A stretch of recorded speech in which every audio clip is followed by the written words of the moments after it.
ভিন্ন। শরীরের রোগ দ্বারা মানুষ কখনো উপকৃত হয়,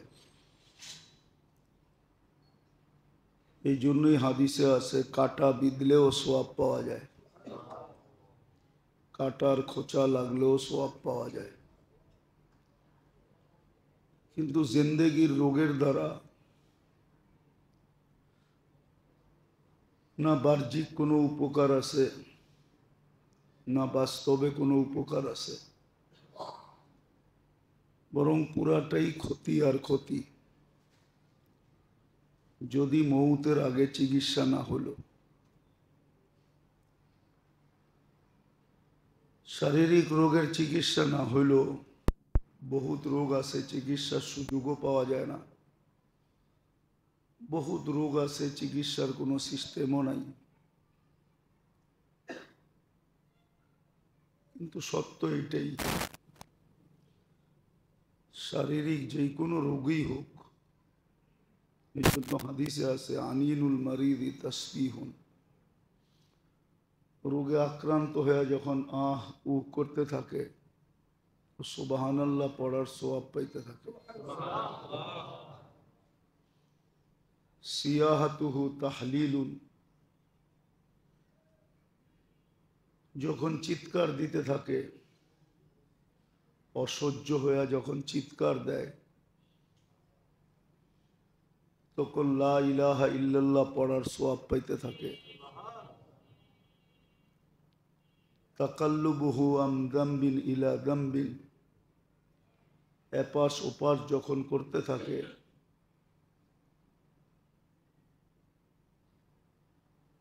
তো শত্রুর মোকাবেলায় লড়ার জন্য যেই সোয়াব শরীয়তের পক্ষ থেকে নির্ধারিত, যুদ্ধের ময়দানে লড়া অবস্থায় যেই সোয়াব পায়, এই সোয়াব সে পাইতে থাকে।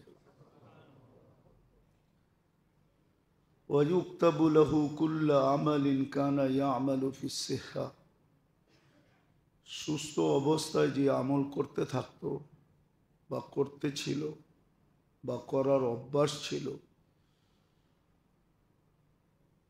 ওটার সোয়াব সে পাইতে থাকে। সুস্থতা যদি আল্লাহ দান করেন, তাহলে বিলকুল নিষ্পাপ অবস্থায় সুস্থ হয়। আর যদি ওই রোগী মারা যায়, তাইলেও নিষ্পাপ অবস্থায় মারা যায়। শারীরিক রোগের তো এই ছোট একটা চিত্র তোলা হইল হাদিস দ্বারা, কিন্তু জিন্দেগির রোগের চিত্র, জীবনে যদি রোগ হইল, তাহলে এটার কোনো উপকারিতা দুনিয়ার বাহ্যিক জীবনে নাই, আর আখেরাতে তো নাই। বরং হইতে পারে জিন্দেগির রোগের চিকিৎসা যদি না হইল, তওবা যদি না হইল, এই জন্য কোরআন ইঙ্গিত দিছেন, মুসলমানকে বুঝাইতে চেষ্টা করছেন, ইয়াতবাউ সাইয়্যাতুল হাসানা, গুনাহ হবে, এটা স্বাভাবিক, মানুষ থেকে গুনাহ হবেই, কিন্তু সদা সর্বদা গুনাহ হওয়ার সাথে সাথে একটা নেক আমল হওয়া চাই না। গুনাহ একে এক লেখা হয়, নেক আমল একে 10 লেখা হয়, একের থেকে এক মাইনাস হওয়ার পরেও 9 তার হাতে থাকে। আল্লাহর ব্যবস্থাপনা বড় সুন্দর, যদি কেউ মানে, আর যদি না মানে তাহলে তো আফসোস করতেই হবে, এটা তো চিরসত্য। আফসোস ব্যতীত আর কোনো রাস্তা থাকবে না, আফসোস তাকে করতে হবে। এই জন্য শারীরিক জিন্দেগির রোগের আলোচনা হইতেছিল, দুটা হয়তো বলা হয়েছিল। তো জিন্দেগির প্রথম রোগ যেটা মানুষের জীবনে হয়, এটা হলো ইয়াকিন আর বিশ্বাসের দুর্বলতা, আল্লাহর ওয়াদার উপরে এবং আল্লাহর ওয়াইদের উপরে। আল্লাহ রসুলের ওয়াদা, আল্লাহ রসুলের ওয়াইদ, অথবা এইভাবেও বলা যায় আল্লাহর ওয়াদা এবং ওয়াইদের উপরে দুর্বলতা। আল্লাহ যে ওয়াদা করছেন, করলে কি দিবেন, এটার ব্যাপারে সন্দিহান হওয়া,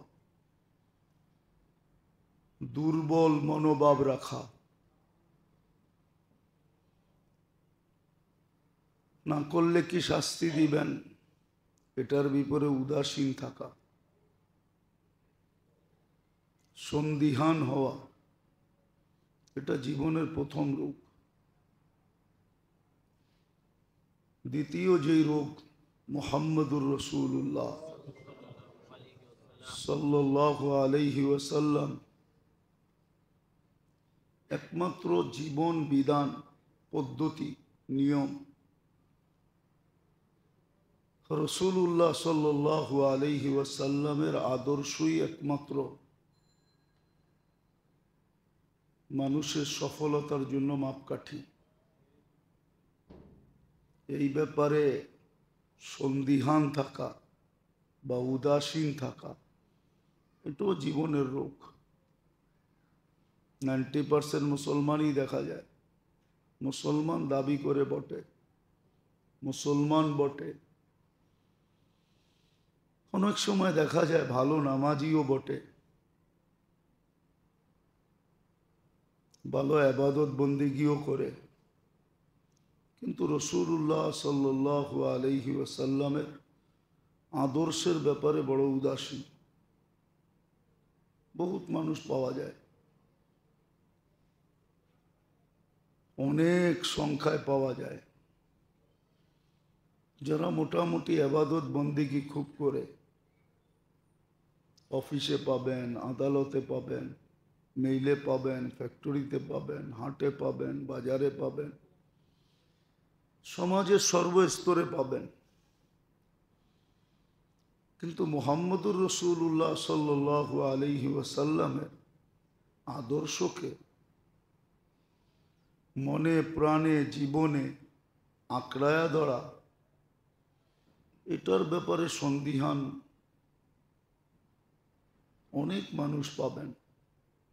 অনেক সময় বলেও, আপনারা এত বাড়াবাড়ি করেন কেন?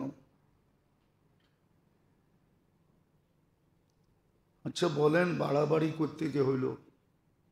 একটা উদাহরণ দিই। আল্লাহ পুরুষকে সাজাইছেন দাড়ি দিয়া, ঠিক আছে, মহিলাকে সাজাইছেন লম্বা লম্বা চুল দিয়া। এখন মহিলা যদি চুল না রেখা সব সময় মাথা নাড়া করে, বলেন ঘরের পুরুষের কাছে কি ভালো লাগবে?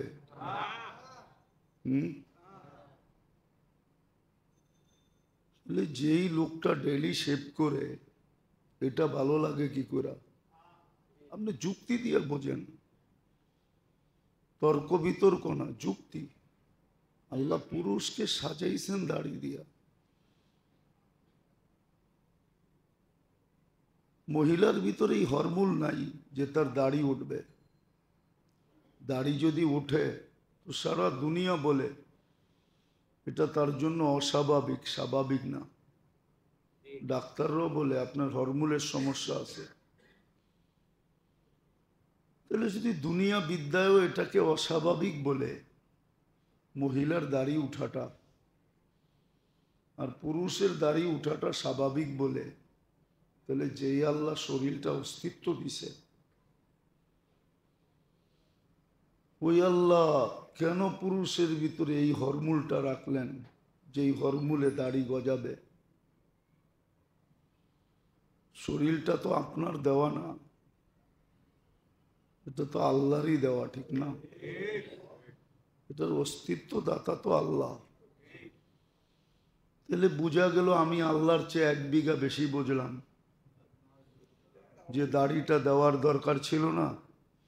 যদি না দিতেন তাহলে তো আপনাকে মানুষ মাকুন্দা বলতো। এই শব্দটাও তো সমাজে খারাপ। মানুষ তো বলে মাকুন্দা যায়, জানি না এই শব্দটা বোঝেন কি বোঝেন না। তাহলে এই শব্দটাও তো ব্যঙ্গজনক হইতো, ঠিক না? হুম। তাহলে এই শব্দটা যদি সহ্য না করতে পারেন, তাহলে দাড়িটা কেন সহ্য করতে পারেন না?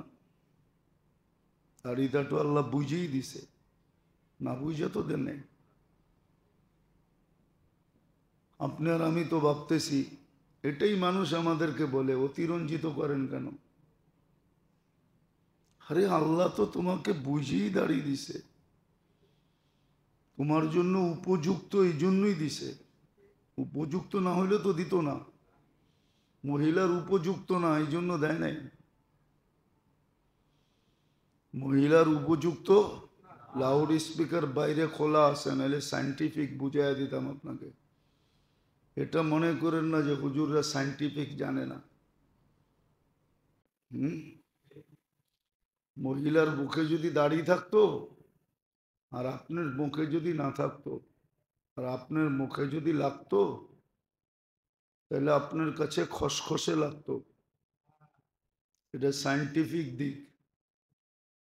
তখন আপনার এক জায়গায় যে আঘাত হইতো, আর আপনার উত্তেজনাটা আস্তে আস্তে কমে যেত। আর আপনার দাড়ি যখন মহিলার গালে লাগে, তো তার ভিতরে ওই পদার্থ রাখা আছে, তার গালে খসখসে লাগে, তার উত্তেজনা বাড়তে থাকে। বোঝেন কিছু? মনে হয় ইশারা বোঝেন নাই। এই জন্য তার উত্তেজনা বাড়তে থাকে। হুম।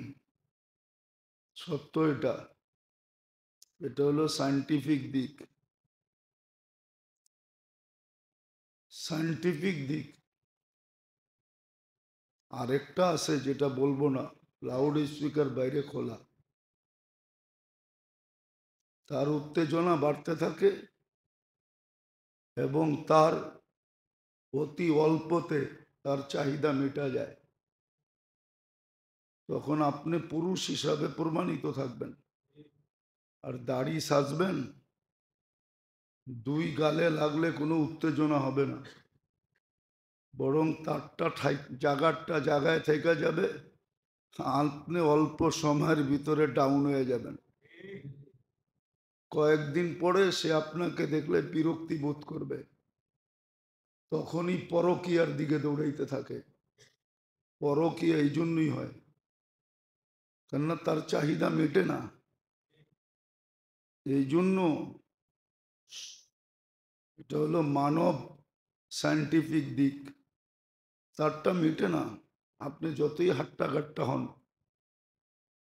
যতই সুদর্শন হন, উর্দুতে একটা প্রবাদ বাক্য আছে, ওটা বলা যাবে না, নাইলে বলে দিতাম লাউড স্পিকার খোলা না থাকলে। এই জন্যই পরকীয়া হয়, এই জন্যই নারী অন্যের দিকে চোখ উঠায়, অন্যের কাছে দৌড়ায়, এই জন্যই। আর দাড়ি যতজন রে দিছে, আলহামদুলিল্লাহ সুম্মা আলহামদুলিল্লাহ। রাগ হয়েন না, রাগ হয়ে যাবেন। হ্যাঁ, এটা আল্লাহর এহসান। দিনদারে কুটির ভিতরে একজন পাবেন না যে যার বউ পরকিয়া করে। দিনদার যারা, বাইঙ্গেই বলে দিই, হুজুর গো বউরা পরকিয়া করে, এরকম বিরল। কি এটা? কি বিরল? বিরল, পাওয়া যায় না। কিন্তু বাকিদেরটা, ওটা সংখ্যায় কইনা শেষ করা যাবে না, কতজনেরটা পরকিয়া করে। পরকিয়া সমাজে এই জন্যই আসছে। যাক, এটা আমার আলোচ্য বিষয় না, কথায় কথা চলে আসলো, এই জন্য বললাম। ওই যে অনেকে বলে না যে নবীর আদর্শ নিয়ে আপনারা এত বেশি বাড়াবাড়ি করেন কেন? আরে বাড়াবাড়ি তো আমাদের জন্য করি না। আমার বাড়াবাড়ি করার কি আছে? আমার তো বাড়াবাড়ি করার দরকার নেই, কেন বাড়াবাড়ি করব? আমি আপনার আখেরাতের জন্য বাড়াবাড়ি করতেছি, আপনার জিন্দেগি যেন রোগে আক্রান্ত না হয়, কেননা একদিন আপনাকেই বকতে হবে। সত্য এটাই, আপনি বকবেন, ওই দিন চিৎকার দিবেন যে হায় যদি মেনে নিতাম। কোরআন এটাই বলে, ইয়া লাইতানি ইত্তাখাযতু ফুলানান খলিলা, ইয়া লাইতানি ইত্তাখাযতু মার রাসূলি সাবিলা। হায় যদি নবীর আদর্শ মেনে নিতাম, তাইলে আজকে চেহারা কালো হইতো, হওয়া দেখতে হইতো না, আজকে চেহারা কালো হইতো না। দ্বিতীয় যুগ যেটা হয়, আজকে মুসলমানের দুরবস্থার কারণ এটাই। আল্লাহ মুসলমানের উপরে বড় নারাজ, আর নারাজ হওয়ার প্রমাণ আছে। এই জন্য হাদিসও আছে, একদিন আসবে তোমাদের গণ্য মান্য যাদেরকে তোমরা সমাজে আল্লাহওয়ালা বলো, এরা দোয়া করবে, কিন্তু দোয়া কবুল হবে না। হাদিসে সুস্পষ্ট আছে দোয়া কবুল হবে না। আজকে দোয়া কবুল হয় না, দোয়া তো ডেলি হয়, চোখের পানি ডেলি ঝরানো হয়, কিন্তু দোয়া কবুলের কোনো নিদর্শন দেখা যাইতেছে না। দিন দিন যেন আমাদের দুরবস্থার দিকে আমরা নিমজ্জিত হইতেছি, মুসলমানের দুরবস্থা বাড়তেছে, দুরবস্থা বাড়তেছে, দুরবস্থা বাড়তেছে মুসলমানের। আপনি অ্যানালাইসিস করতে পারবেন না, অ্যানালাইসিস নাই আমাদের ভিতরে, ধর্মীয় অ্যানালাইসিস আমাদের শেষ হয়ে গেছে। নাহলে কালকে যারা দেখছে, যার ভিতরে ধর্মীয় অ্যানালাইসিস আছে, ও কোনোদিন এই দৃশ্য সইতে পারে না। ইসরায়েলের প্রধানমন্ত্রী গাজায় আয়সা নাইমা যে হাসিটা দিছে, ওই হাসিটা কোনো মুসলমান সইতে পারে না, যে এটা সয় কি করে। একটা উপত্যকা, একটা এলাকা মাটির সাথে মিশায়া দিয়া সে অট্ট হাসি দিতেছে, আপনি কিভাবে অ্যানালিসিস করতেছেন, কিভাবে সইতেছেন? এই দুরবস্থা কেন? দুরবস্থার কারণও আছে, আল্লাহ তো বলেই দিছেন ইল্লাম ইয়াতুবু ফাআনা তাবিবুহুম। কেননা মুসলমানের ঘরে আল্লাহ আমাদেরকে নির্বাচিত করছেন, আমরা সিলেক্টেড, আমরা কোনো ভোটে জিতি নাই।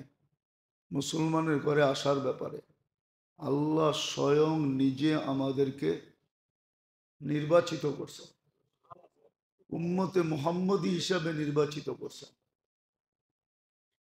সত্য এটাই। যাদেরকে এত বড় দুনিয়ার কোন দলের থেকে নির্বাচিত হওয়ার পরে দলের বিরোধিতা করলে, ওই দলের, ওই রাষ্ট্রের, ওই জনগণের বিরোধিতা করলে যদি শাস্তির উপযোগী হয়, রাতের অন্ধকারে ভেগা যেতে হয়। আল্লাহ তো আল্লাহ, ঠিক না? এর বিরোধিতা করবেন আর আপনার কোনো শাস্তি হবে না, এটা তো হইতেই পারে না। এটা লজিক বলে না, যুক্তি বলে না, তর্ক বলে না, শাস্তি পাইতেই হবে। আল্লাহ নির্বাচিত করছেন মুসলমানের ঘরে উম্মতে মুহাম্মদী হিসাবে। আপনি জানেন না উম্মতে মুহাম্মদী স্টিকারটা কত দামি স্টিকার? বহুত স্টিকার আছে, গাড়িতে লাগানো থাকলে সেলুট দেয়। সাধারণ পুলিশ কি করে? সেলুট দেয়। আছে, আমাদের দেশও বহুত স্টিকার আছে, যেগুলা লাগানো থাকলে, গায়ে লাগানো নাই, শুধু গাড়িতে লাগানো আছে, ও গাড়িকে সেলুট দিতেছে, গাড়িকে। না দেয় না? দেখেন না, চিনেন না? মাঝে মাঝে দেখেন আর্মিদের গাড়িতেই পিছনে সামনে স্টার লাগানো আছে, স্টার, 1 স্টার 2 স্টার 3 স্টার লাগানো আছে। যাইয়েন রাস্তাঘাটে, খালি ডানা কাটা দেখেন না, এগুলো দেখেন। খালি তো রাস্তা দিয়ে যাওয়ার সময় খালি ডানা কাটা দেখি, ঠিক না? রাগ হয়ে গেলেন? সবাই খালি তাকায় তাকায় ডানা কাটা দেখে। এগুলো দেখেন, গাড়িতে স্টার লাগানো আছে। ওই গাড়ি যখন দেখে স্যালুট দিতে হয়, গাড়িকে স্যালুট দেয়, অথচ গাড়ির ভিতরে যে বসে সে নাই।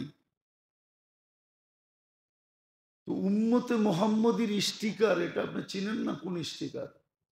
এটা দেখলে ফেরেশতা পর্যন্ত স্যালুট দেয়। মানুষ দেয় না, কিন্তু ফেরেশতা দেয়। এটা দেখলে রাস্তা স্যালুট দেয়, জমিন স্যালুট দেয়, প্রত্যেক সৃষ্টি স্যালুট দেয়। যার গায়ে স্টিকারটা লাগানো আছে, যে লাগায় রাখছে ঠিক মতে। সত্য এটাই, মানবে না কেউ, অনেকে মানবে না, কিন্তু সত্য এটাই। যে নিজেকে উম্মতে মোহাম্মদী হিসাবে ফুটায় তুলতে পারছে, ওকে এরকম কোন সৃষ্টি নাই দেখা স্যালুট না দেয়। আর আল্লাহর হুকুম, স্যালুট দাও, কেননা কুনতুম খায়রা উম্মা, এটা আল্লাহ বলছে যে সর্বশ্রেষ্ঠ উম্মত হিসাবে ঘোষিত। আপনি তো জানেন না আপনার স্টিকার কত দামি। তো যেটা বুঝাইতেছিলাম ভালো মতে বোঝেন, কাজে দিবে। উড়াইয়া দিয়েন না, অতিরঞ্জিত করতেছি বললেন না, বরং এটাই আপনার জন্য আল্লাহর পক্ষ থেকে দলীয় যেরকম সংবিধান থাকে, আল্লাহর পক্ষ থেকে এটাই সংবিধান। দলীয় রুলস নিয়ম যেরকম থাকে, গঠনতন্ত্র, ঠিক এটাও আল্লাহর পক্ষ থেকে নির্ধারিত গঠনতন্ত্র। না মানলে আপনি রোগী হবেন, আর মানলে আপনি সুস্থ হবেন। এই জন্য জিন্দেগিতেও রোগ হয়, জিন্দেগির রোগ আছে, জিন্দেগির রোগ হয়, কসম খোদার। এটাই বলতেছিলাম যে শরীরের রোগে উপকার হয়, শরীরের রোগে অনেক সময় উপকার হয়। সত্য এটাই। ডাক্তাররাও বলবে মাঝে মাঝে কিছু রোগ ব্যাধি হওয়া উচিত, নাইলে শরীরের ভিতরে যে দূষিত জিনিসগুলো আছে ওগুলা চিহ্নিত হবে না, ওগুলাকে কিউর করা যাবে না। আমাদের শরীরের ভিতরও, নাইলে আল্লাহর কি প্রয়োজন ছিল ডেলি 80 বার আপনার ভিতর থেকে কার্বন ডাই অক্সাইডকে বাহির করা? কি দরকার ছিল? এটা তো এরকম প্রযুক্তি, যে প্রযুক্তি মানুষের হাতে এখনো আসে নাই, কোনোদিন আসবে না।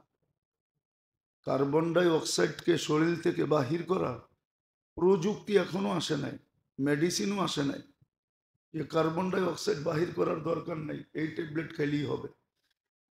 জিজ্ঞাসা করেন ডাক্তারি দুনিয়াকে, আল্লাহ কুদরত দিয়া বাহির করে। তো যেটা বুঝাইতেছিলাম, শরীরে যেরকম ব্যাধি হয়, রোগ হয়, জিন্দেগিতে আর চেয়ে বেশি রোগ হয়। প্রথম রোগ যেটা, সেটা হলো আল্লাহর ওয়াদা এবং ওয়াইদের ব্যাপারে ইয়াকিনের দুর্বলতা, বিশ্বাসের দুর্বলতা। দ্বিতীয় হলো রাসূলুল্লাহ সাল্লাল্লাহু আলাইহি ওয়াসাল্লামের আদর্শের ব্যাপারে উদাসীনতা এবং অনীহা, এমনকি ঘৃণা পর্যন্ত। আপনি নাউজুবিল্লাহ পড়লে লাভ হবে না। মুসলমানের কাছে এখন আল্লাহর রসুলের আদর্শ ঘৃণিত, যার কারণেই তো এই দুরবস্থা। আল্লাহর রসুলের আদর্শ, রসুল মুসলমানের কাছে বিশেষ করে এটা ঘৃণিত, দীক্ষিত, অবহেলিত, লাঞ্ছিত, বঞ্চিত। অথচ দুনিয়ায় বহুত লোক পাওয়া যাবে, বহুত লোক পাওয়া যাবে যারা মুসলমান না, কিন্তু আল্লাহর রসুলের আদর্শকে ফলো করে শুধু একটু সুখের জীবন কাটানোর জন্য, সুস্থ জীবন কাটানোর জন্য। আপনি চলেন, আমি আপনাকে দেখায় দিব যে এরা ফলো করতেছে এক একটা সুন্নতকে, সে তার সুস্থতার জন্য, এই জীবনে সুস্থ থাকার জন্য সে ফলো করতেছে। পাওয়া যাবে, পাওয়া যাবে, পাওয়া যাবে। প্রথম দিনের থেকেই তো ডায়েট কন্ট্রোল দিছিলেন, আমরা মানলাম কখন? এখন তো দুনিয়া ডায়েট কন্ট্রোলের দিকে দৌড়াইতেছে। মনে হয় একবার বলছিলাম যে সাহাবাদের জমানায় ইরানের বহুত বড় ডাক্তার, বহুত বড় হাকিম, ভাবছে মুসলিম দুনিয়ার ক্যাপিটাল হলো মদিনা মুনাওয়ারা, আর ক্যাপিটালে থাকার জন্য সবাই আকাঙ্ক্ষা করে, নাইলে ঢাকা শহরে 3 কোটি মানুষ হলো কি করে? এরকম গাদাগাদি করে থাকার দরকারটা কি? সারা দেশই তো খালি পড়ে আছে, ঠিক না? যোগাযোগ ব্যবস্থাও তো এখন খারাপ না, ঠিক না? দেশেও তো থাকতে পারে, ঠিক না? খেতার গাঠটি লইয়া এসে ঢাকা থাকার দরকার কি? কি কন? সত্য তো? কেন থাকবে ঢাকা শহরে গাদাগাদি করে? গাদাগাদি করে তো সবাই থাকে ক্যাপিটাল হিসাবে, ঠিক না? প্রবাদ বাক্য একটা শিখছে, যদিও হয় কহর নাসারীয় শহর। জানেন এই প্রবাদ বাক্য? মনে হয় জানেনও না, অনেকে জানে না। যদিও হয় কহর নাছারীয় শহর, এই প্রবাদ বাক্যের তো ও ভাবছে ক্যাপিটাল মদিনা মুনাওয়ারা, ক্লিনিক খুললে খুব চলবে। আয়সা মদিনায় জাগা জুগা দেখা বিশাল ক্লিনিক খুলে বসে আছে, কিন্তু রুগী তো একটাও নাই। যা ইরানে ছিল তার তুলনায় -100 ভাগও নাই, কোনো রুগী নাই। জিজ্ঞেস করছে রুগী নাই কেন? বলছে জানি তো না। বলছে বলো তোমাদের খাওয়ার পদ্ধতি কি? তো বলছে আমাদের নবীজি আমাদেরকে বলে গেছেন, লা তাকুল হাত্তা তাজু, খিদা না লাগলে খায়ও না, খিদা না লাগলে খায়ও না। আমরা তো খাওন পাইলেই খাই, খিদা মিদা দেখি না, ঠিক না? খাওন পাইলেই খালি গপ গপ গপ গপ গপ গপ চলতে থাকে, ঠিক না? তো বলছে খিদা না লাগলে খাও না। বলছে তারপরে কি বলছে? বলছে ইদা আকাল তাফালা তাসবা, যখন খাবে তো পেট বইড়া খাবে না, পেট বইড়া খাবে না। আমরা তো গলা পর্যন্ত খাই, ঠিক না? তারপরে কি কয়, বোরহানিটা নিয়ে আসেন, একটু খায়া বসি, দেখি একটু কমে কিনা, জাগা হয় কিনা, আবার খামো। কি বিয়ে বাড়ি গেলে তো এটাই করে, ঠিক না? কারো দাওয়াতে গেলে তো এটাই করে, ঠিক না? পেট বুড়া খেও না, বরং বলে তারপর কি বলছে? বলছে পেট বেঁকে পেট আগে 1 বাগ পানি দিয়া ভরা ফেলো, 1 বাগ খাওয়া দিয়া ভরো, 1 বাগ খালি রাখো। ও শোনার পরে নিজের ক্লিনিক গুটাইতেছে আর বলতেছে মা তারা কালি, মা তারা কালি, আমার জন্য কিচ্ছু রেখা যায় না, ফিতিব্বি, আমার ডাক্তারি করার জন্য, আমার জন্য ডাক্তারির ব্যাপারে আমার জন্য কিচ্ছু রেখা যায় না, যে আমি এখানে ক্লিনিক খুলে বসবো। কিন্তু মুসলমান এটা মানে নাকি? তো যেটা বুঝাইতেছিলাম, নবীর আদর্শ এখন মুসলমানের কাছে ঘৃণিত। দুরবস্থা হবে না কেন? আগে তো মানুষ ফল কাটতে যায়ও জিজ্ঞাসা করতো যে আল্লাহর রসুলের কাটার তরিকা কি? হ্যাঁ, ইলিয়াস রহমতুল্লাহ আলাইহির সামনে ফল নিয়ে আসছে, তো জিজ্ঞাস করছে কাটার তরিকা কি? আমাদের জানা নাই। তাহলে সরাও, খাবো না। যখন কাটার তরিকা জানো না তো খাবো না। ফল কাটার দোয়া জানেন? এটাও তো জানি না। কিতাবে আছে, ওই দোয়া পড়া কাটলে যদি ফল বেশি তিতা হয় তাহলে তিতা কমে যাবে। মিষ্টি যদি না থাকে, হালকা মিষ্টি হলেও তার ভিতরে চলে আসবে। দোয়াই তো জানি না। ফাযাবাহুহা ওয়া মা কাদু ইয়াফআলুন, কোরআনের আয়াত। এই আয়াত পুরা ফল কাটতে হয়। তরিকা তো জানি না। এটাও কিন্তু রোগ, জিন্দেগির রোগ। আল্লাহর রসুলের আদর্শকে না মানা, ডিনাই করা, ক্রিটিসাইজ করা, এটাও রোগ, জিন্দেগির রোগ। বরং সবচেয়ে বড় রোগ এটা হলো মাপকাঠি। প্রত্যেক জিনিসের মাপকাঠি আছে,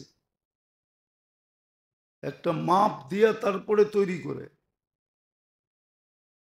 আমাদের জীবন আল্লাহর কাছে গ্রহণ হওয়ার মাপকাঠি হইলেন মাপের কাঠি।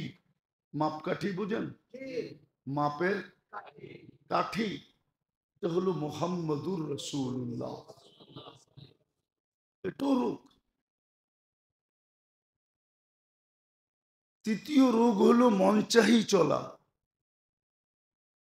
যেটাকে শাহওয়াত বলে। শাহওয়াত, শাহওয়াত বলে এটাকে, মনচাহি চলা, এটা তৃতীয় রোগ। এই জন্যই তো স্লোগান বাহির হয়েছে, আমার জীবন আমি কাটাবো, যেমন খুশি তেমন কাটাবো। এইখান থেকে এই স্লোগান সৃষ্টি হয়েছে, পয়দা হয়েছে। এই স্লোগান আসছে এইখান থেকে, মনচাহি থেকে। আমার জীবন আমি কাটাবো, যেমন খুশি তেমন কাটাবো। ওকে যদি প্রশ্ন করা হয় জীবন যদি তোর হয় তাহলে এটা গতি রোধ করে দেখা। জীবন যদি ওর হয় তাহলে ওকে যদি প্রশ্ন করি যুক্তিসঙ্গত, যে তোমার জীবনটার গতিটাকে রোধ করে দেখাও, এটাকে পাওয়ার ব্যাংকে ভরা দেখাও, এটা তো কেউ দেখাইতে পারবে না। জীবন তো এক গতিতে চলতেছে চলতেছে। তাহলে বোঝা গেল উক্তি এটা ঠিক না। আর এটা সৃষ্টি হয়েছে ওইখান থেকে, ওই যে সবাই মন চাহি চলে, মন মতো চলে, পছন্দ মতো চলে, ইচ্ছা মতো চলে। এইখান থেকে এই স্লোগান বাহির হয়ে আসছে, আমার জীবন আমি কাটাবো, যেমন খুশি তেমন কাটাবো। তখন যখন জীবন আসছে, তো জীবন আবার আরেকটা প্রবাদ বাক্য কেটাই না নিয়ে আসছে। এখন দেহটাকেও নিজের মনে করতেছে কি, দেহটাও এখন আরেকটা স্লোগান বাহির করছে, আমার দেহ আমি দিব, যাকে খুশি তাকে দিব। কিন্তু দেহটা যদি ওর হয় তাহলে ও বুড়ি হয় কেন? ও বুড়া হয় কেন? ওর চুল দাড়ি পাকে কেন? ওর চুল পাকলো কেন? হুম, কেন পাকলো? হুম, কত মডেল আলাই তো ছিল। এক সময় মানুষ চোখ তুলে তাকাইতো, এখন কেউ তাকায় না। পত্রিকায় তো মাঝে মাঝে দেখি বহুত নায়িকা আছে, বহুত নায়িকা আছে, ছোট পর্দার হোক আর বড় পর্দার হোক, খুঁজলে পাবেন 2-4 জন এখন বস্তিতেও বাস করে। পেপার উঠান, বলবেন হুজুর কি এগুলো দেখেন? পেপারে লেখছে, আমার দেখতে অসুবিধা কি? পেপারে যদি না লিখতো তাহলে তো আমি বস্তিতে যেয়ে খুঁজতাম না। লিখছে তো মিডিয়া আলারা, ঠিক না? হুম, না লেখে নাই? নাই? হ্যাঁ আছে, সত্য। বস্তিতেও বাস করে, কেউ তাকায় না এখন। তো দেহটা যদি ওরই হইতো তাহলে ও তো দেহটাকে এই দুর্দশায় পড়তে দিত না, ঠিক না? বুঝা গেল দেহটাও আমার না। এই দুইটা স্লোগান পয়দা হয়েছে, সৃষ্টি হয়েছে এই রোগের থেকে, যেটাকে বলে মন চাহি জীবন। এটার থেকে এই দুইটা স্লোগান তৈরি হয়েছে। আর তৈরি মুসলমান করে নাই, যারা ডুবছে। ওই উর্দুতে একটা প্রবাদ বাক্য আছে, হাম তো ডুবে হ্যাঁ সনম তুঝে লে ডুবেঙ্গে। হাম তো ডুবে হ্যাঁ সনম, বোঝেন? মনে হয় উর্দু বোঝেন না, ঠিক না? এটা উর্দু হিন্দি দুটোটাতেই বলা হয়, অসুবিধা নেই। এটাকে হিন্দিতেও বলা হয়, বরং সনম হিন্দিরই, উর্দু না। হাম তো ডুবে হ্যাঁ সনম, এটা হিন্দি, এটা উর্দু না। আবার কেউ রাগ হবেন না যে পাকিস্তানি হয়ে গেছি, না, ইন্ডিয়ানই আছি।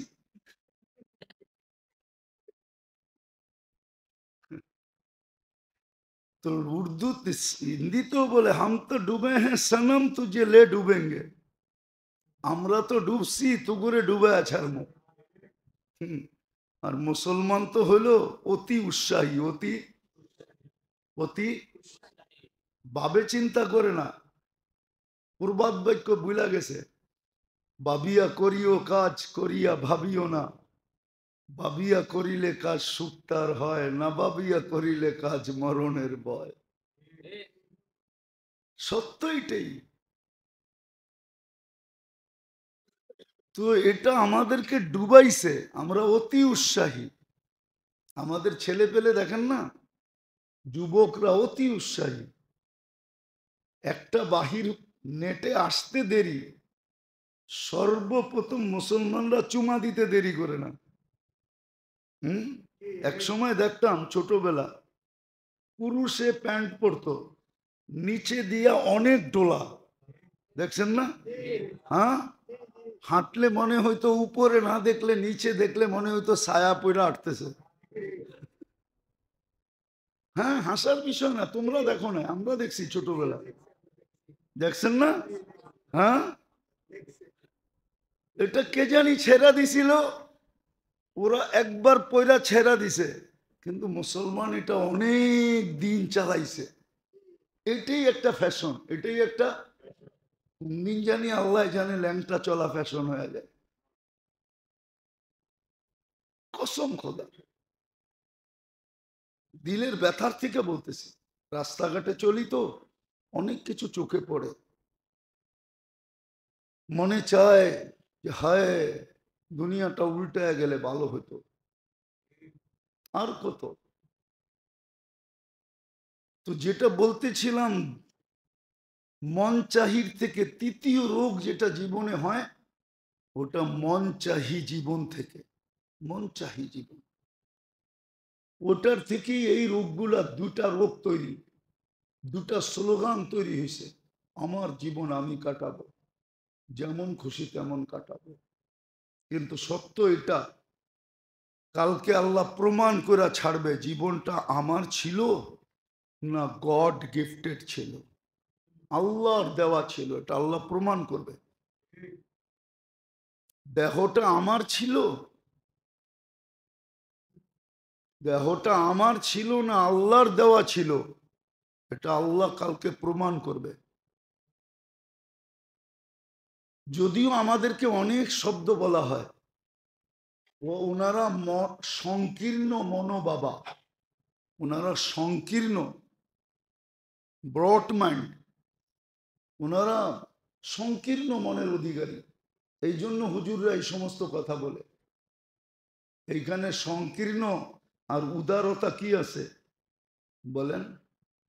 এটা কি উদারতা? এটাই যে যেই কোনো প্লেন এসেই এই এয়ারপোর্টে নামতে পারবে। হুম, তাহলে সেনাবাহিনীর জন্য এয়ারপোর্ট আলাদা কেন? কি? হ্যাঁ, বিমান বাহিনীর জন্য আলাদা না? না আলাদা না? হ্যাঁ, আলাদা। কেন আলাদা? বুঝান আমাকে যুক্তি দিয়া। বিমান বাহিনীর জন্য এয়ারপোর্ট আলাদা কেন? কি নাই বাংলাদেশে? হ্যাঁ, ওইখানে তো সব প্লেন নামতে পারে না, নামা নিষেধ। তো ওইখানেও বলো, ওইখানে সিরিয়াল থাকলে এইখানে নেমে যাবো, বলবে না তুমি আকাশে ঘোরো, সিগন্যাল দিলে নাইমো, ঠিক না? তুমি কেন কও সব প্লেন এইখানে নামতে পারবে? আমার দেহ আমি দিব, যাকে খুশি তাকে দিব। এটা তো এরকমই হইলো ওপেন এয়ারপোর্ট, ঠিক না? এটা কেন হবে? আল্লাহ প্রমাণ করবে। এটা শুধু ভালো মতে বোঝেন, আমাদের উপরে বিরক্ত হয় না। অনেকে বললেও বিরক্ত হয়। হুম, ক্ষতি আপনার হবে, আমার হবে না। ক্ষতি আপনার হবে। একদিন আপনি চিৎকার দিবেন, একদিন আপনি চিৎকার দিবেন, ওই চিৎকার দুনিয়া দেখবে ইনশাআল্লাহ। ওই দিন আপনার বিবেকের পর্দা খুলবে, কিন্তু কোনো লাভ হবে না। আজকে আমরা খোলাইতে চাইতেছি, কিন্তু আপনি যাইতা দইরা, অনেক সময় হয় না দরজা খুলতে চায়, ভিতর থেকে একজনে যাইতা ধরে যাতে না খুলতে পারে। আপনি ভিতর থেকে যাইতা ধরছেন যে না আমার বিবেকের পর্দার খোলা দরকার নাই।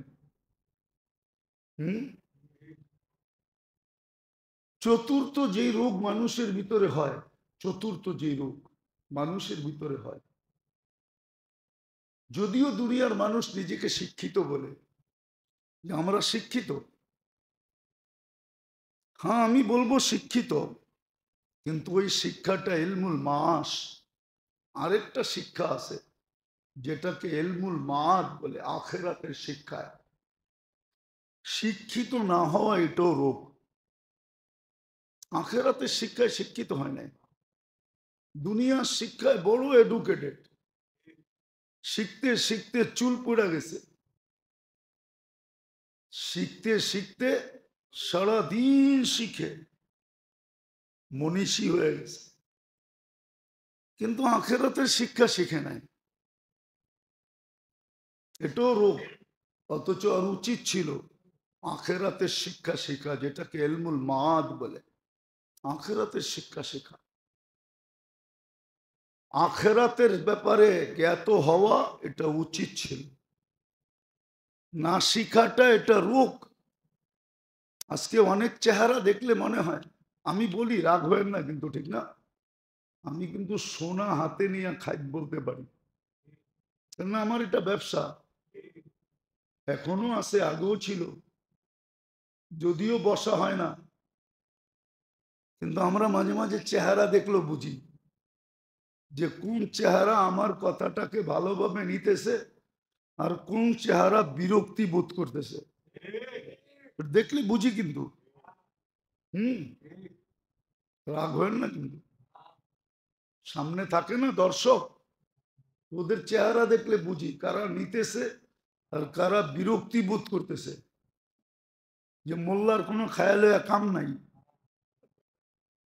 আমরা চেহারা দেখলে বুঝি কোন চেহারাটা বিরক্ত হইতেছে। মাঝে মাঝে টাইম ওভার হয়ে যায় না, বুঝি যে কে কে বিরক্ত হইতেছে, বুঝি।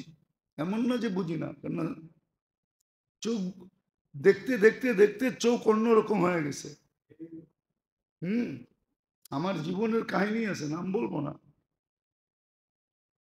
আমার, আমরা চাচা চাচা বলতাম তাঁতিবাজারে, এখনো আছে বেচা,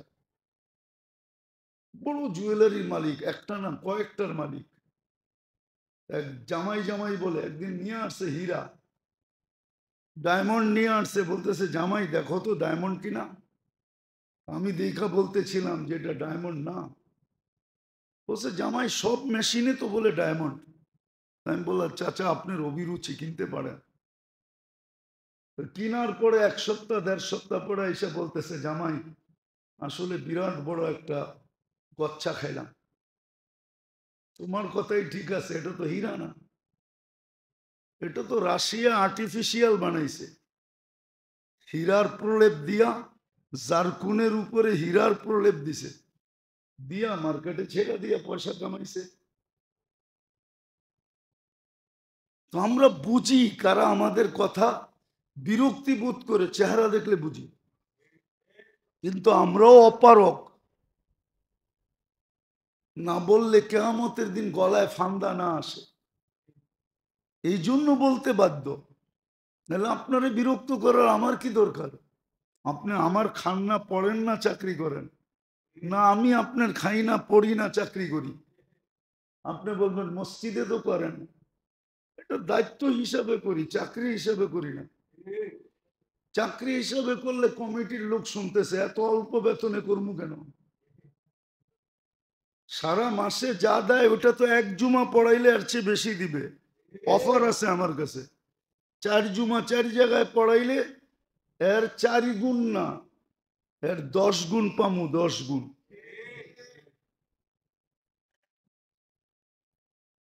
বিদায় দায়িত্ব হিসাবে পড়াইতেছি, নাহলে আপনাকে বিরক্ত করার আমার কোনো দরকার নেই, কেন বিরক্ত করব? কিন্তু দায়িত্ব কাঁধে এই জন্য করতেছি, দেখি কারো দিলে লাগে কিনা। ওই হাদিস সত্য যদি হয়, হইতেও পারে, লা ইয়াহদিয়াল্লাহু বিকা রাজুলান ওয়াহিদা।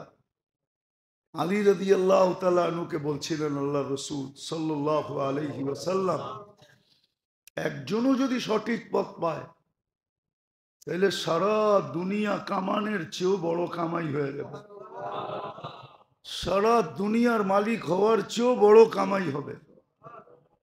আর আলহামদুলিল্লাহ সুম্মা আলহামদুলিল্লাহ, রাস্তাঘাটে করলে দেখি অনেক যুবক এসে চোখের পানি জড়ায়, অনেক মানুষের জীবন আলহামদুলিল্লাহ চেঞ্জের দিকে যেতেছে। অহংকার করে বলতেছি না, আমি গত রমজান হবে নাইলে এর আগের রমজান সিলেট যেতেছিলাম, রাত্রে গাড়িতে যেতেছিলাম, তো আমি ভৈরবে নামছি, জোরতে একটা হোটেল আছে জান্নাত, ওই হোটেলে নামছি। তো লন্ডনই এক ফ্যামিলি, পুরুষটা ছুটে আসছে, হুজুর কি খাবেন? আমি বললাম যে কিছু তো খাবো না, এমনি ফ্রেশ হওয়ার জন্য নামছি। বলছে না হুজুর খাইতে হবে। আমি বললাম খাবো না, এখন খাওয়ার সময় না। কেননা 1টা বাজে খাইলে, গরমের দিনের রোজা খুলমু আমি সেই 7টা পৌনে 7টায়, ডায়াবেটিসের রুগী, এতক্ষণ ক্ষুধার্ত থাকা সম্ভব হবে না। আমি একবারে শেষ বেলা যায় খামো। বলছে হুজুর পিড়াপিড়ি করতেছি কেন জানেন? আমি লন্ডনে থাকি, আমি বড় চিন্তায় ছিলাম ছেলেগুলা মানুষ হবে কিভাবে। আমার পুরা ফ্যামিলিটা ওয়াজ শোনার দ্বারা আলহামদুলিল্লাহ পুরা ফ্যামিলি দিনদার। বলে ওই খুশিতে আপনাকে খাওয়াইতে চাইতেছি, আছে আলহামদুলিল্লাহ, নাহলে আপনাদেরকে বিরক্ত করার উদ্দেশ্য না, নাহলে খোঁচায় কেন বের করব? চতুর্থ যে রোগ বলতেছিলাম, যেটা বললে ডাইরেক্ট বললে আপনি সহ্য করতে পারবেন না, এই জন্য একটু ঘুরায় বলতেছি, যেটাকে আমাদের ভাষায় বলে অজ্ঞতার রোগ, জাহালত বলে, জাহালত। ওটা হলো আখেরাতের বিদ্যা না শিখা। কিন্তু বাজার যেটার গরম হয়, যেটার বাজার গরম হয়, যেই প্রোডাক্ট বেশি চলে, যার নাম দাম বেশি, ঠিক না? কালকে গেছিলাম রাত্রে এক জায়গায়, বিলকুল অজয় পাড়াগায় গ্রাম, যদিও এটা সিরাজদি খান থানা, কিন্তু ইউনিয়নটা একবারে অনেক ভিতরে, নিমতলির থেকে ডান দিকে যেতে হয়, নিমতলি হাউজিং পার হয়ে অনেক ভিতরে। তো যাওয়ার পরে এক হোটেলওয়ালা দেখলাম, ও বলে হুজুর আমার এইখানতে হোটেলে, এই গ্রামের হোটেলে সারা বাংলাদেশ থেকে লোক আসে রাত্রে খাইতে। আরে কেন এই গ্রামে? হাঁসের গ্রিল বাংলাদেশে কেউ করে না, শুধু আমি করি।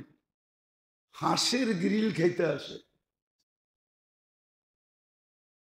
কি খাইতে?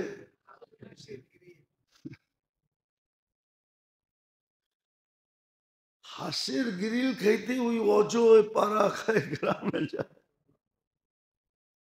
বুঝানোর জন্য বলতেছি। তো দুনিয়ার বিদ্যায় আপনি বিদ্বান হতে পারেন, কিন্তু আসলে যেটা ইলমুল মাআদ যাকে বলে, আখেরাতের বিদ্যায় মুসলমান বড় অজ্ঞ। এটাও রোগ, এটাও দুনিয়ার বিদ্যায় বড় অ্যাডভান্স, দুনিয়ার বিদ্যায় বড় অ্যাডভান্স। তারপরের রোগ যেটা হয় জিন্দেগিতে, সেটা হলো গাফলতের রোগ। কি গাফলত? অথচ গাফলত যদি না থাকতো, গাফলত যদি না থাকতো, তাইলে একটা ইঙ্গিত ছিল মুসলমান সুস্থ হইতো কিন্তু ফ্যাটি হইতো না, মোটা হইতো না। গাফলত কিন্তু মানুষকে মোটা বানায় দেয়। কি বানায় দেয়? মোটা বানায় দেয়, মোটা। বলবেন এটা আপনি কই পেলেন? আল্লাহর রসুল এক হাদিসে ইঙ্গিত দিছে, লাউ ইয়ালামুল বাহাইমু মা তা'লামুনা মিনাল মাউত। মৌত সম্বন্ধে তোমাদের যতটুক ধারণা আছে, এতটুক ধারণা যদি কোনো প্রাণীর থাকতো, মা আকালতা মিনহুম সামিনা, তো কারো গায়ে তোমরা গোশত পাইতে না। বুঝা গেল মৌতের স্মরণ সদা সর্বদা এটা মানুষকে ফেটি হইতে, মোটা হইতে বাধা দেয়। সে মোটা হবে না। হ্যাঁ, একজন হরমুলগত মোটা হওয়া ওটা ভিন্ন জিনিস। কিছু আছে হরমুলগত, ওটা ডাক্তাররাও স্বীকার করবে। হরমুলগত কিছু জিনিস আছে যারা মোটা হবে, ওর হরমুলই এরকম, ও মোটা হবে, ও আর চিকন হতে পারবে না, চিকন হতে পারবে না। কিন্তু মৌতের স্মরণ মানুষকে চিকন বানায়, মোটা হইতে দেয় না। এটা যেরকম একটা আধ্যাত্মিক জিনিস, এটা একটা শারীরিক জিনিসও। মৌত যে বেশি বেশি স্মরণ করবে ও মোটা হবে না, এটা একটা মেডিসিন। রোগ এটা। রাগ হেন না, সময় নাই, নাহলে আমি দেখাইতে পারি। ডাক্তারি ভাবে প্রত্যেকটার থেকে শারীরিক কি রোগ তৈরি হয়, এটা ডাক্তারি ভাবে দেখানো যায়, চিহ্নিত করা যায়। ওই বিদ্যা আমাদের কাছে আছে, এমন না যে নাই, আছে। ওই বিদ্যা শারীরিক কি রোগ তৈরি হবে, এটা আপনাকে আমি আঙ্গুল দিয়ে দেখায় দেব। ডাক্তারি বিদ্যা মানবে, ওকে আমি মানতে বাধ্য করব যে এই কারণে এই রোগ তৈরি হয়েছে। আমাদের কাছে আছে, কিন্তু আমরা সমাজের ভয়ে পারি না। যেটুক বলি এটুকুই তো সহ্য করতে পারে না, এটুক নিয়েই তো কত সমালোচনা হয়, ওটা বললে তো আরো হবে। তো পঞ্চম যেটা বলতেছিলাম জীবনের রোগ, সেটা হলো মেরে দোস্ত গাফলত, উদাসীনতা। মৌত থেকে উদাসীন হওয়া, কবর থেকে উদাসীন হওয়া, আখেরাত থেকে উদাসীন হওয়া, হিসাব কিতাব থেকে উদাসীন হওয়া। ইব্রাহিম ইবনে আদম রহমতুল্লাহ আলাইকে জিজ্ঞাসা করছিলেন যে ইব্রাহিম, প্রজা হিসাবে তো আমরা খারাপ ছিলাম না, আর রাজা হিসাবে তোমার মতো রাজাই হয় না। তো তুমি রাজপ্রাসাদ কেন ছেড়ে দিলা, রাজত্ব কেন ছেড়ে দিলা? বলে চার চিন্তায় আমাকে রাজত্ব ছাড়তে বাধ্য করছে। চারটা চিন্তায় আমি রাজত্ব ছেড়ে দিছি, নাইলে তোমাদের সব কথা সত্য। কেননা ন্যায়প্রায়ণ ছিল, ইনসাফগার ছিল, কোন জালেম ছিল না। ইব্রাহিম ইবনে আদহাম রহমতুল্লাহ আলাই যত রাজা আছে, ন্যায়প্রায়ণ রাজা, ইনসাফগার রাজাদের ভিতরে একজন ওনার নামও। আল্লাহওয়ালাদের প্রথম সারির ওই জায়গায় ওনার নাম, ইনসাফগার ছিল। তো বলছে চার চিন্তা আমাকে রাজ্য ছাড়তে বাধ্য করছে। বলছে কি চিন্তা? তো বলছে প্রথম যেদিন মার পেটের ভিতরে রু আসছে, ওই দিন হাদিসের আলোকে দুটা সিদ্ধান্ত, দুটা জিনিস লেখা হয়। ফেরেশতা সবকিছু লেখার পরে বলে আশাকিয়ুম আম সাঈদ, আল্লাহ নেককাল লিখবো না বদকাল লিখবো? উনি বলেন আমার ভিতরে চিন্তা ঢুকছে যে আমি তো জানি না আমাকে কি লেখা হয়েছে, নেককার না বদকার। কেননা এখন কানলে চেঞ্জও হইতেও পারে, চেঞ্জ হইতে পারে। যদি এখন কাঁদি, কাঁদতে থাকলাম তো বদকাল লেখ কাইটা নেককাল লিখে দিল। আর এটা আরেকটা হাদিসে ইঙ্গিত পাওয়া যায়, আল্লাহ রসুল সাল্লাল্লাহু আলাইহি ওয়াসাল্লাম হাসান হুসাইনকে দোয়া শিখাইছেন যে এই দোয়াটা বেশি বেশি পড়ো। সেটা হলো আল্লাহুম্মা ইন কাতাবতানি মিন আহলি সাআদাতি ফাসবুতনা ফিহা ওয়া ইন কুনতা কাতাবতানি মিন আহলি শাকাওয়াতি ফামহুনা মিনহা ফাইন্নাকা তামহু মা তাশা ওয়া তুসবিত ওয়া ইনদাকা উম্মুল কিতাব। বলছে বৎস, এই দোয়াটা মাঝে মাঝে পড়ো। দোনো ভাইকে শিখাইছেন। তো এখন চেঞ্জ হওয়ার সুযোগ আছে, আমি জানি না কি লেখা হয়েছে। বলছে দ্বিতীয়টা বলো ইব্রাহিম। বলছে যেদিন রু নিতে আসবে ওদিন দুই সম্বোধনের যে কোনো একটা হবে, আইয়াতুহান নফসুত তাইয়্যিব বলবে অথবা আইয়াতুহান নফসুল খবিস বলবে। ফালা আদরি মাযা ইউখাতিব, জানি না আমাকে কি বলে সম্বোধন করবে। বলছে তৃতীয়টা বলো। বলছে কবরে যাওয়ার পরে প্রশ্ন উত্তর হবে, কেউ জবাব দিতে পারবে, কেউ দিতে পারবে না। আমি জানি না জবাব দিতে পারবো কি পারবো না। বলছে চতুর্থটা বলো। বলছে কিয়ামতের মাঠে দুটেই দল হবে, দুটেই হবে, ফারিকুন ফিল জান্নাতি ও ফারিকুন ফিস সাঈদ।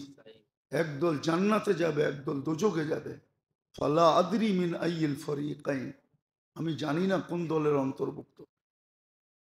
বলছে চার চিন্তা আমাকে পাগল বানায় ফেলছে। তো গাফলত যখন দূর হয়, আজকে আমরা সব গাফেল। এই জন্য জিজ্ঞাসা করে দেখেন, সারাদিনে 100 বার আল্লাহ বলনেওয়ালা লোক খুব কম পাবেন। সারাদিনে 100 বার কি বলে? আল্লাহ আল্লাহ আল্লাহ আল্লাহ বলে। আজকে শুক্রবার, কম পাবেন।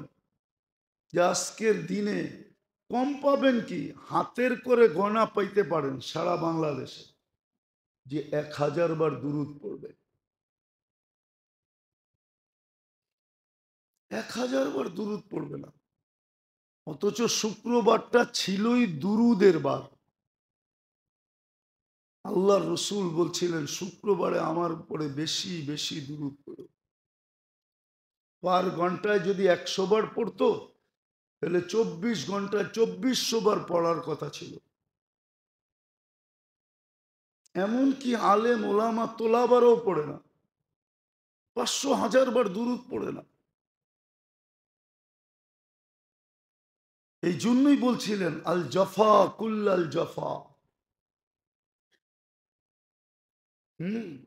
এর চেয়ে বড় বিদ্বেষ কিছু নাই।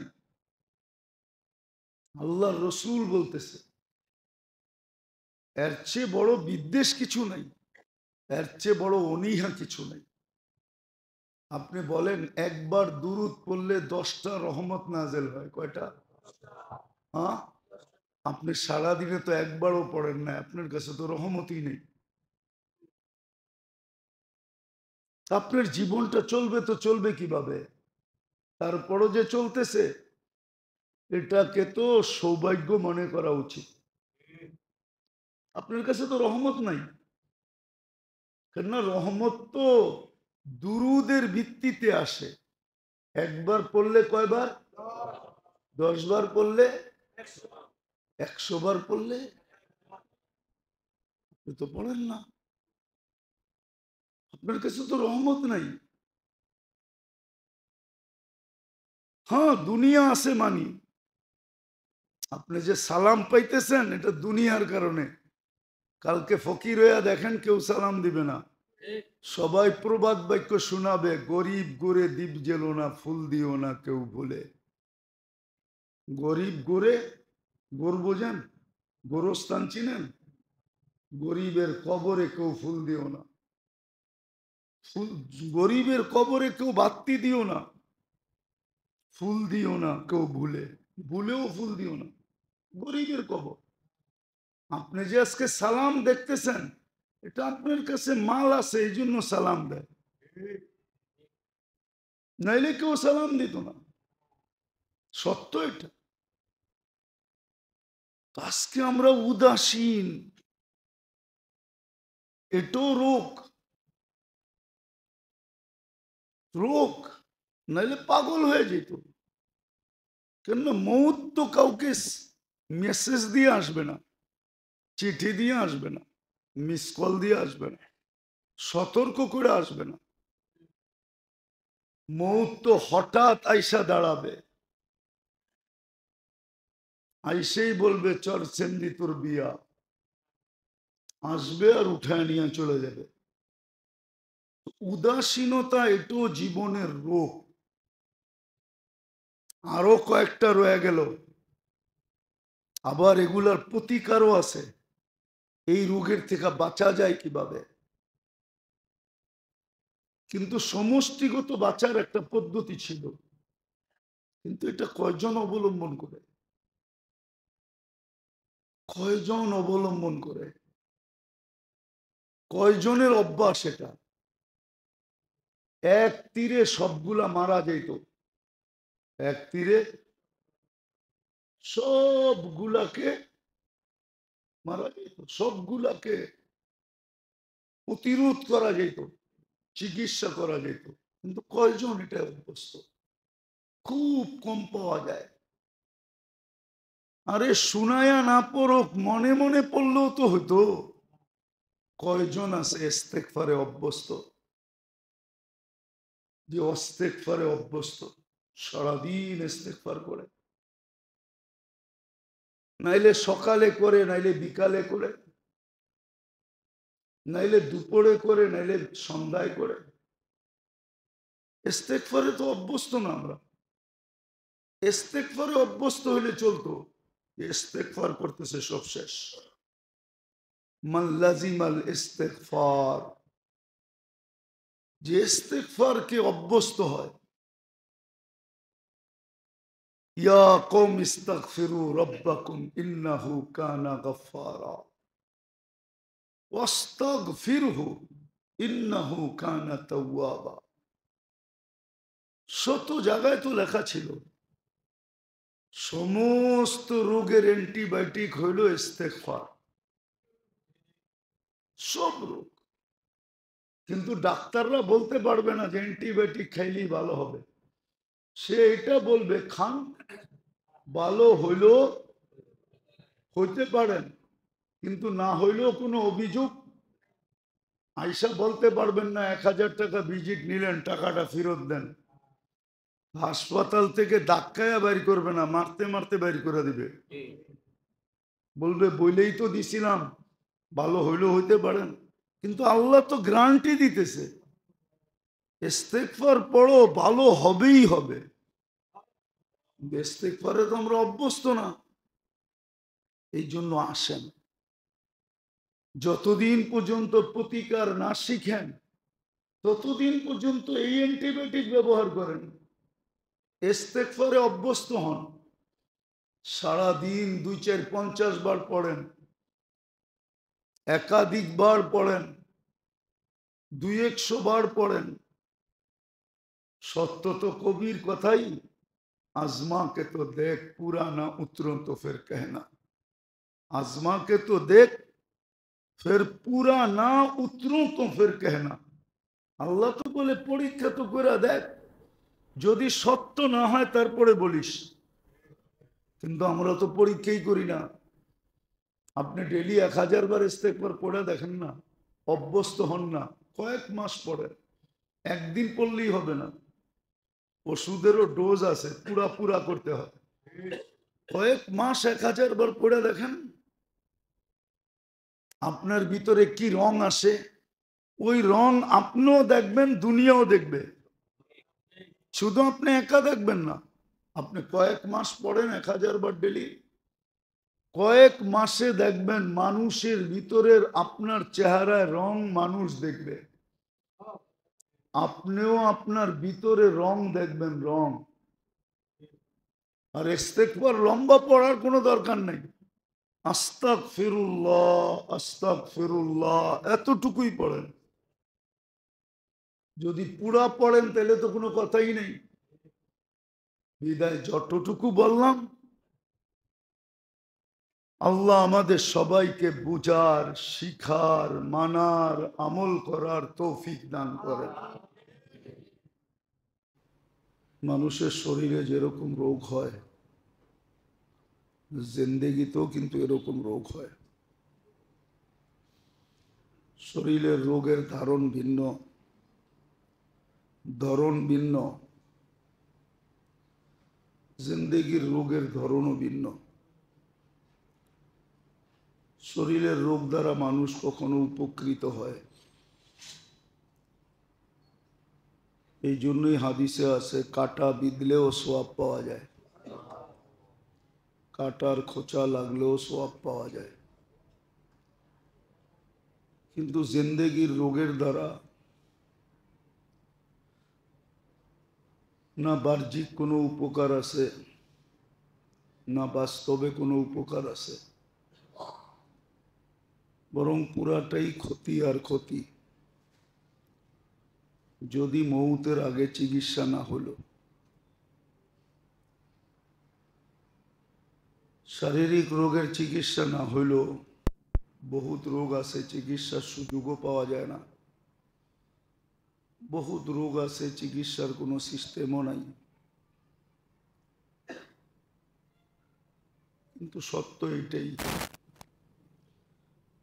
শারীরিক যে কোনো রোগই হোক, এই জন্য হাদিসে আছে আনিনুল মারিদি তাসবিহুন, রোগে আক্রান্ত হয়ে যখন আহ উহ করতে থাকে, সুবহানাল্লাহ পড়ার সওয়াব পাইতে থাকে। সিয়াহাতুহু তাহলিলুন, যখন চিৎকার দিতে থাকে, অসহ্য হয়ে যখন চিৎকার দেয়, তখন লা ইলাহা ইল্লাল্লাহ পড়ার সওয়াব পাইতে থাকে। তাকাল্লুবুহু আম যামবিন ইলা যামবিন, এপাশ ওপাশ যখন করতে থাকে,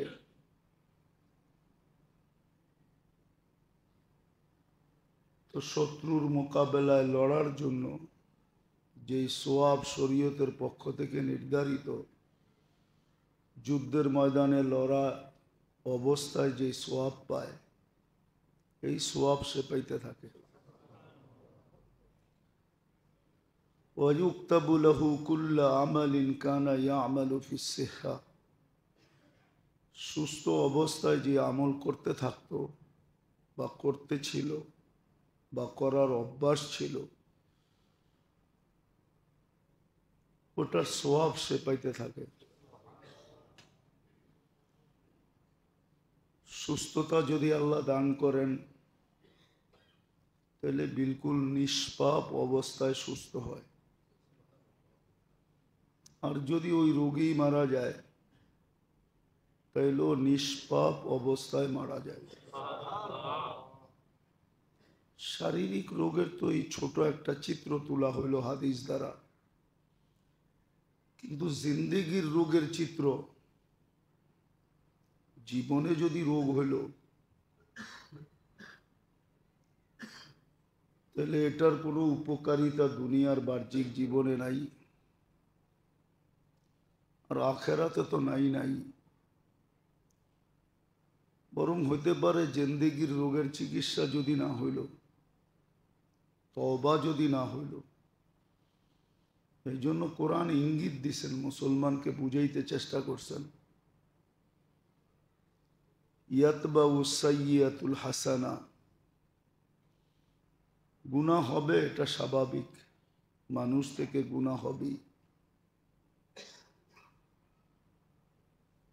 কিন্তু সদা সর্বদা গুনাহ হওয়ার সাথে সাথে একটা নেক আমল হওয়া চাই না। গুনাহ একে এক লেখা হয়, নেক আমল একে 10 লেখা হয়।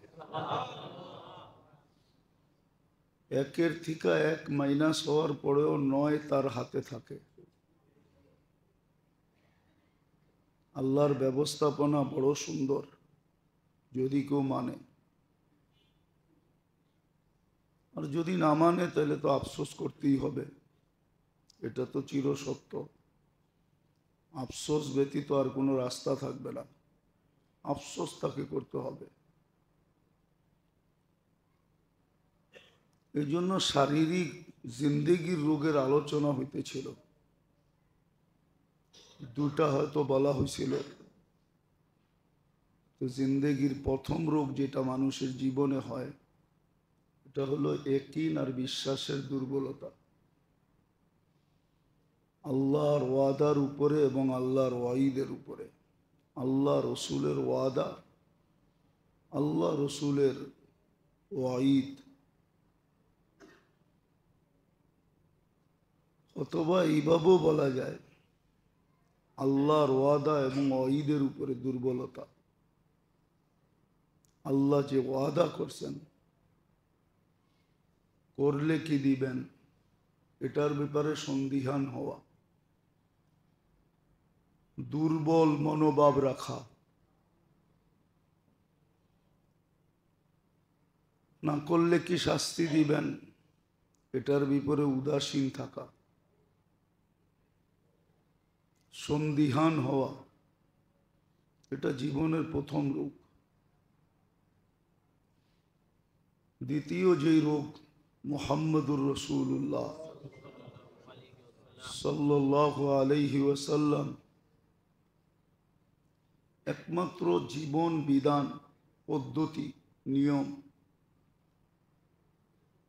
রাসূলুল্লাহ সাল্লাল্লাহু আলাইহি ওয়াসাল্লামের আদর্শই একমাত্র মানুষের সফলতার জন্য মাপকাঠি। এই ব্যাপারে সন্দিহান থাকা বা উদাসীন থাকা, এটাও জীবনের রোগ। 90% মুসলমানই দেখা যায়, মুসলমান দাবি করে বটে, মুসলমান বটে, অনেক সময় দেখা যায় ভালো নামাজিও বটে, ভালো ইবাদত বন্দেগীও করে, কিন্তু রাসূলুল্লাহ সাল্লাল্লাহু আলাইহি ওয়াসাল্লামের আদর্শের ব্যাপারে বড় উদাসীন। বহুত মানুষ পাওয়া যায়, অনেক সংখ্যায় পাওয়া যায়, যারা মোটামুটি ইবাদত বন্দেগী খুব করে, অফিসে পাবেন, আদালতে পাবেন, মেইলে পাবেন, ফ্যাক্টরিতে পাবেন, হাটে পাবেন, বাজারে পাবেন, সমাজের সর্বস্তরে পাবেন, কিন্তু মুহাম্মদুর রাসূলুল্লাহ সাল্লাল্লাহু আলাইহি ওয়াসাল্লামের আদর্শকে মনে প্রাণে জীবনে আঁকড়ায়া ধরা, এটার ব্যাপারে সন্দিহান অনেক মানুষ পাবেন। অনেক সময় বলেও, আপনারা এত বাড়াবাড়ি করেন কেন? আচ্ছা বলেন, বাড়াবাড়ি করতে কে হইল? একটা উদাহরণ দিই। আল্লাহ পুরুষকে সাজাইছেন দাড়ি দিয়া, ঠিক আছে? মহিলাকে সাজাইছেন লম্বা লম্বা চুল দিয়া। এখন মহিলা যদি চুল না রেখা সব সময় মাথা নাড়া করে, বলেন ঘরের পুরুষের কাছে কি ভালো লাগবে?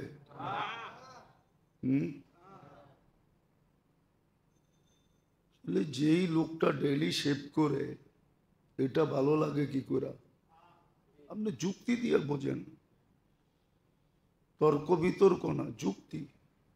আল্লাহ পুরুষকে সাজাইছেন দাড়ি দিয়া। মহিলার ভিতরে এই হরমোন নাই যে তার দাড়ি উঠবে। দাড়ি যদি ওঠে তো সারা দুনিয়া বলে এটা তার জন্য অস্বাভাবিক, স্বাভাবিক না। ডাক্তাররাও বলে আপনার হরমোনের সমস্যা আছে। তাহলে যদি দুনিয়া বিদ্যায়ও এটাকে অস্বাভাবিক বলে, মহিলার দাড়ি উঠাটা, আর পুরুষের দাড়ি উঠাটা স্বাভাবিক বলে, তাহলে যেই আল্লাহ শরীরটা অস্তিত্ব দিছে, ওই আল্লাহ কেন পুরুষের ভিতরে এই হরমুলটা রাখলেন, যেই হরমুলে দাড়ি গজাবে? শরীরটা তো আপনার দেওয়া না, এটা তো আল্লাহরই দেওয়া, ঠিক না? এটার অস্তিত্ব দাতা তো আল্লাহ। তাহলে বোঝা গেল আমি আল্লাহর চেয়ে 1 বিঘা বেশি বুঝলাম যে দাড়িটা দেওয়ার দরকার ছিল না। যদি না দিতেন তাহলে তো আপনাকে মানুষ মাকুন্দা বলতো। এই শব্দটাও তো সমাজে খারাপ। মানুষ তো বলে মাকুন্দা যায়। জানি না এই শব্দটা বোঝেন কি বোঝেন না। তাহলে এই শব্দটাও তো ব্যঙ্গজনক হইতো, ঠিক না?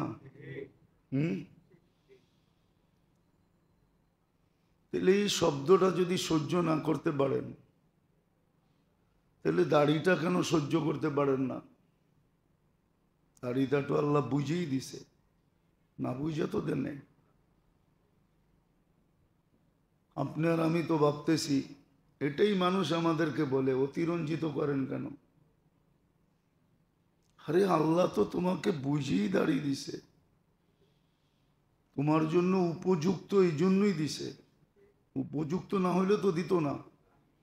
মহিলার উপযুক্ত না, এই জন্য দেয় নাই। মহিলার উপযুক্ত, লাউড স্পিকার বাইরে খোলা আছে, নাহলে সাইন্টিফিক বুঝাইয়া দিতাম আপনাকে। এটা মনে করেন না যে হুজুররা সাইন্টিফিক জানে না। মহিলার মুখে যদি দাড়ি থাকতো আর আপনার মুখে যদি না থাকতো, আর আপনার মুখে যদি লাগতো,